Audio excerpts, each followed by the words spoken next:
السلام علیکم انکل۔ وعلیکم السلام مریم۔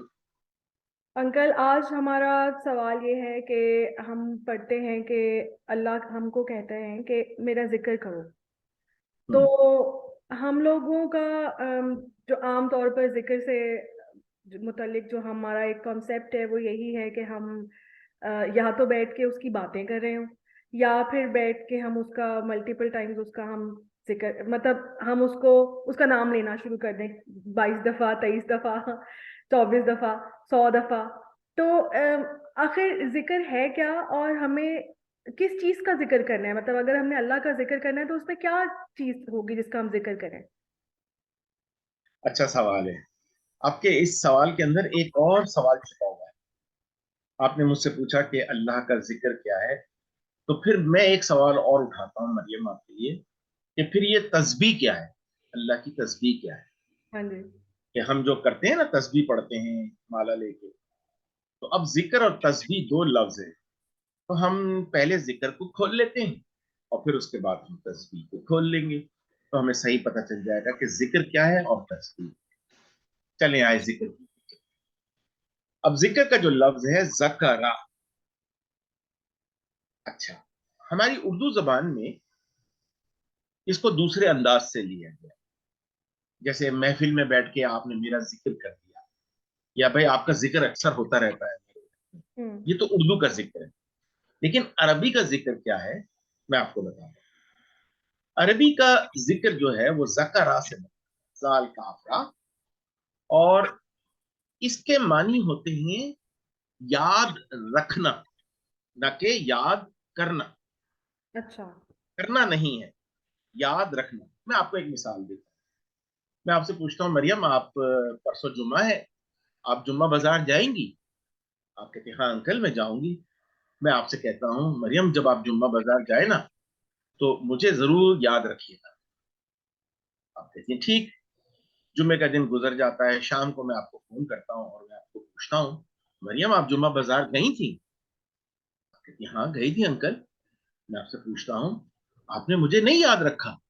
کہنے لگا انکل کیا بات کرتے ہیں، میں نے 101 دفعہ آپ کا نام لیا، doctor Iqbal, doctor Iqbal, doctor Iqbal, doctor Iqbal, 101 دفعہ آپ کا نام لیا، میں نے آپ کو اتنا یاد کیا، ہوں۔ تو آپ میرے جملے کو تو سمجھی ہی نہیں۔ ہوں۔ میں نے آپ سے کہا تھا مجھے یاد کرنا نہیں، مجھے یاد رکھنا۔ اس سے ہوں۔ مراد یہ کہ جب آپ بازار جائیں تو مجھے ایک کال کر دینا تاکہ ہوں۔ میں بھی آپ کے ساتھ چلا جاؤں۔ ہاں جی۔ یعنی اس بات کو آپ ذہن میں رکھنا کہ مجھے آپ کو لے کر جانا ہے۔ ہاں جی۔ آپ یہ سمجھیں کہ بس ڈاکٹر اقبال کا نام لینے سے ان کا ذکر ہو گیا۔ اب آئیں دیکھتے ہیں ہم اللہ تعالی ہم کو ذکر کے بارے میں کیا بتا ہے۔ میں آپ کو بتاؤں، اس میں قرآن میں مختلف الفاظوں سے یہ لفظ آیا ہے، مختلف طریقوں سے آیا ہے۔ سب سے پہلے آیا ہے ذکرہ۔ ہوں۔ ذکرہ کے معنی ہوتے ہیں ذہن نشین کرنا۔ ہوں۔ ٹھیک ہے، میں آپ کو ایک ایک لفظ بتاتا جاؤں گا اور اس کی ایک ایک آیت بتاتا جاؤں گا اور بات کھلتی چلی۔ ذکرہ کے معنی ہوتے ہیں کسی بات کو ذہن نشین کرنا۔ بڑی مشہور آیت ہے سورہ بقرہ کی 152، 152۔ اللہ فرماتے ہیں بسم اللہ الرحمن الرحیم، فاذکرونی اذکرکم واشکروا لی ولا تکفرون۔ اب ہم کہتے ہیں اس کا ترجمہ کہ تم میرا ذکر کرو میں تمہارا ذکر کروں گا، تم میرا شکر ادا کرو اور دیکھو کفر نہیں کرنا۔ اب یہ بات تو مجھے سمجھ میں آ گئی کہ میں اللہ کا ذکر کروں۔ اللہ کا ذکر کیسا کروں؟ میں مالا لے کے اللہ اللہ اللہ، ہوں۔ ادھر سے اللہ کہہ رہے ہیں میں تمہارا ذکر کروں۔ اب یہ میری سمجھ میں نہیں آ رہا ہے کہ اللہ میرا ذکر کیسے کرے۔ اللہ شاید فرشتوں سے کہہ رہے ہوں گے doctor Iqbal, doctor Iqbal, doctor Iqbal, کیسی بات نہیں ہوں۔ نہیں، نہ اس کا یہ مطلب تھا نہ اس کا یہ مطلب تھا، میں اس بات کو سمجھا ہی نہیں۔ ذکرہ کا مطلب میں نے آپ سے کہا تھا کہ ذہن نشین کرنا، کسی بات کو ٹو بیئر ان مائنڈ۔ ہوں۔ اب دیکھیے اس آیت کا ترجمہ یا ترجمانی کیسے ہوتی ہے۔ اللہ فرما رہے ہیں اس میں فَاذْكُرُونِي أَذْكُرْكُمْ، جب تمہارے قدم اٹھے نا تم میرے اصولوں کو ذہن نشین رکھنا۔ ہوں۔ وَاذْكُرُونِي، تمہارے قدم اٹھے تم میرے اصولوں کو ذہن نشین رکھنا. وَاذْكُرْكُمْ، اور جب میں نعمتیں بانٹوں گا نا میں تمہیں یاد رکھوں گا. وَاشْكُرُوا لِي، اور دیکھو ہم پہلے بتا چکے ہیں شکر کا کیا مطلب ہے، کہ میری نعمتوں کا صحیح استعمال کرنا. وَلَا تَكْفُرُونَ، اور کفران نعمت نہیں کرنا، ڈینائل میں مت رہنا. کتنا خوبصورت کھل کے سامنے آ گیا. اچھا، دوسرا ایک لفظ آتا ہے جسے قرآن بار بار استعمال کرتا ہے، وہ ہے تذکرہ. اب تذکرہ کہتے ہیں ایک ریمائنڈر کو، ایک میمنٹو کو، ایک یاد دہانی کو. یہ جو آپ کے پاس ایک ای ٹکٹ آ جاتی ہے جب آپ اپلائی کرتے ہیں، جیسے کانٹیسٹ سے آپ اپلائی کرتے ہیں، تو آپ کو ایک ٹکٹ آ جاتی ہے آپ کے کمپیوٹر، اس پہ لکھا ہوتا ہے کہ بھئی فلانی تاریخ کو آپ کی فلائٹ اتنے بجے فلانے ایئرپورٹ سے جائے گی، پھر اس ایئرپورٹ پہ پہنچے گی، پھر اس ایئرپورٹ سے دوسری فلائٹ آپ کو ملے گی. یہ جو میمنٹو ہے، جو ریمائنڈر ہے، یہ آپ نے ہمیشہ اپنے پاس رکھنا ہے ریٹن فارم کے اندر. یا تو آپ اس کو اپنے موبائل میں ڈال کے لے جاتی ہیں، یا آپ اپنے پاس اس کا پرنٹ آؤٹ نکال لیتی ہیں اور جا کے ڈیسک پہ دکھاتی ہیں کہ یہ دیکھیے یہ میرے پاس موجود ہے ٹکٹ، تو وہ آپ کو جہاز میں جانے کی اجازت دے دیتے ہیں. تو تذکرہ جو ہے وہ اصل میں ایک میمورینڈم ہے، ایک میمنٹو ہے، ایک ریمائنڈر ہے جو ریٹن فارم میں ہوتا ہے.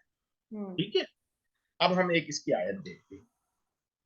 اللہ فرماتے ہیں، یہ ہے سورہ سعد کی آیت نمبر 29، کتاب انزلناہ علیک مبارک لیدبروا آیاتہ ولیتذکر اولی الالباب.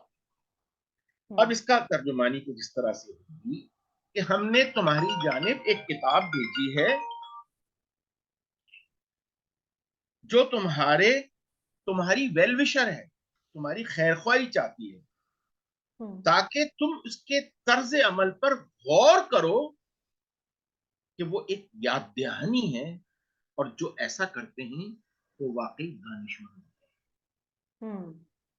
یہ میمورینڈم تمہارے پاس بھیجا ہوا ہے کتابی صورت میں، لکھی ہوئی صورت میں. یہ ہے لفظ تذکرہ. اب ہم آتے ہیں لفظ ذکر.